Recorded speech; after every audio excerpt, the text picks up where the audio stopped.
महाराज जी, जब इंसान का जन्म होता है उसी समय तय हो जाता है कि कब ये व्यक्ति अच्छे कर्म करेगा, कब बुरे। नहीं क्या नहीं नाम नहीं जब नहीं नहीं, गलत गलत गलत गलत। तुम्हारा गलत चिंतन है। मनुष्य जब जन्म लेता है उसके पहले दो कर्मों से उसके शरीर की रचना होती है, पाप कर्म और पुण्य कर्म से। कई बार एकांतिक में बताया है, केवल पाप कर्म से यातना देह मिलता है जो नरक में मिलता है, नरक लोक में। केवल पुण्य कर्म से देव शरीर मिलता है जो स्वर्ग लोक में है।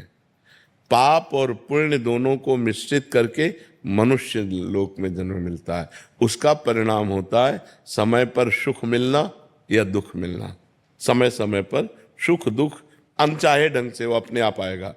अब पाप कर्म करना और पुण्य कर्म करना, इसकी छूट है तुम्हारे ऊपर। अब तुम प्रारब्ध से प्रेरित होकर पाप कर्म नहीं करोगे, वासना से प्रेरित होकर पाप कर्म करोगे। अब चाहे उपासना कर लो, चाहे वासना से प्रेरित होकर पाप कर्म कर लो, ये तुम्हारे को छूट दी गई है। लेकिन इस शरीर की रचना दो कर्मों से हुई है, उसका भोग पूरे जीवन भोगना पड़ेगा। जैसे हम उपासना कर रहे हैं लेकिन हमारा कोई कर्म बिगड़ा रहा तो दोनों किडनी फेल है। तो अब ये शरीर का कर्म है। पूर्व जन्म के शरीर में जो हमने पाप कर्म किए उससे इस शरीर का निर्माण हुआ, और इस शरीर के माता के गर्भ से ही किडनी में दोष था, वो जो पॉलिसिस्ट किडनी कहते हैं वो ऐसे। तो समझ पा रहे हैं आप ना, हमें कर्म करने के लिए स्वतंत्रता है। हम पाप कर्म कर सकते हैं या पुण्य कर्म कर सकते हैं।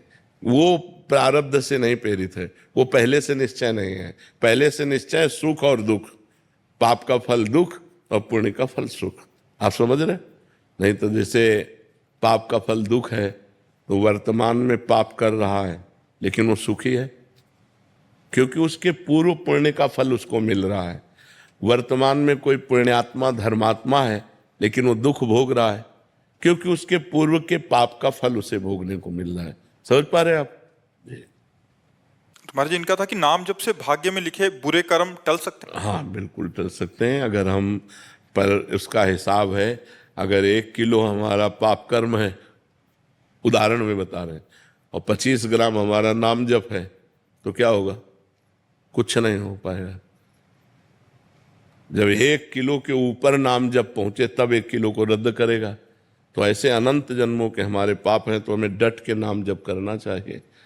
जितना हम नाम जप करेंगे उतने हमारे पाप क्षीण होते जाएंगे और हमारे अंदर प्रसन्नता, आनंद, सुख ऐसी वृद्धि होती जाएगी। समझ पा रहे आप?